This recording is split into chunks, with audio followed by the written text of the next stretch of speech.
একুশের ভোটে অশান্তির অভিযোগে আউশগ্রামের তৃণমূল নেতাকে গ্রেপ্তার করা হয়। তাকে লক্ষ্য করে চোর স্লোগান দেওয়া হয়, ডিমও ছোড়া হয়। পুলিশের জালে ব্লক তৃণমূল প্রাক্তন সভাপতি শেখ আব্দুল লালন। ধৃত শেখ আব্দুল লালনের ছেলে আফজাল রহমান ওরফে সঞ্জু শ্লীলতাহানি ও প্রাণনাশের হুমকির অভিযোগে গ্রেপ্তার বাবা ও ছেলে।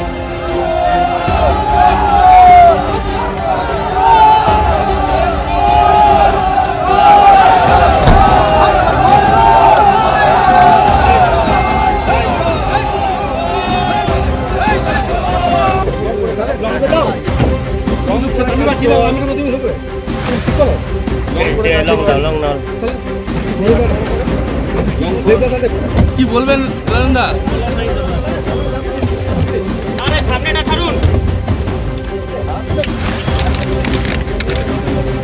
যেমন পরিস্থিতি সেইভাবে চলবে। লালনদা ধরলো কেন?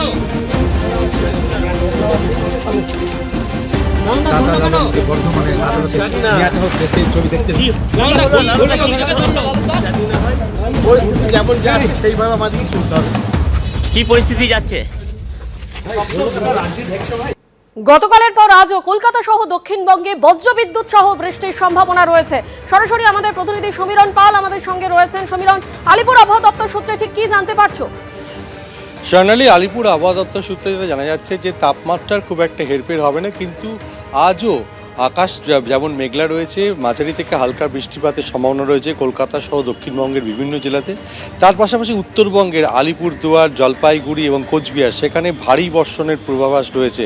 এবং শুধু তাই নয়, বিভিন্ন জায়গা থেকে যে প্রাকৃতিক দুর্যোগের খবর পাওয়া যাচ্ছে, পাহাড়ি এলাকায় ধস নামার জন্য সতর্কতা জারি করা হয়েছে আবহাওয়া দপ্তরের পক্ষ থেকে, যেটা স্পষ্ট করে বলা হচ্ছে রবিবার সকাল থেকেই আবহাওয়ার পরিবর্তন হবে।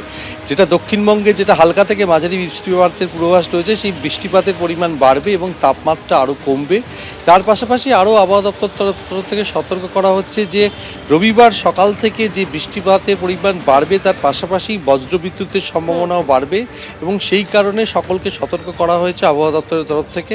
এবং পাহাড়ি এলাকায় অর্থাৎ যেমনটা আবহাওয়া দপ্তর সূত্রে জানা যাচ্ছে যে রবিবার থেকে দক্ষিণবঙ্গে বাড়বে বৃষ্টি, ঠিক কি বলছে আবহাওয়া দপ্তর শুনুন। 26 থেকে 28 তারিখের মধ্যে দক্ষিণবঙ্গের জেলাগুলিতে প্রধানত বিক্ষিপ্তভাবে হালকা থেকে মাঝারি ধরনের বৃষ্টিপাতের সম্ভাবনা, দু এক জায়গায় বজ্রবিদ্যুতের সম্ভাবনা থাকছে। যেহেতু এই ধরনের বজ্রবিদ্যুৎ স্থানীয়ভাবেই বেশিটা হচ্ছে, টেম্পারেচার বেশি রয়েছে, জলীয়বাষ্পের প্রবেশ বেশি রয়েছে, ফলে স্থানীয়ভাবে যেখানে হচ্ছে বজ্রবিদ্যুতের তীব্রতা থাকছে মাঝে মধ্যে। সম্ভাবনা আরও বাড়বে 29 তারিখ থেকে পরবর্তী কয়েকদিন।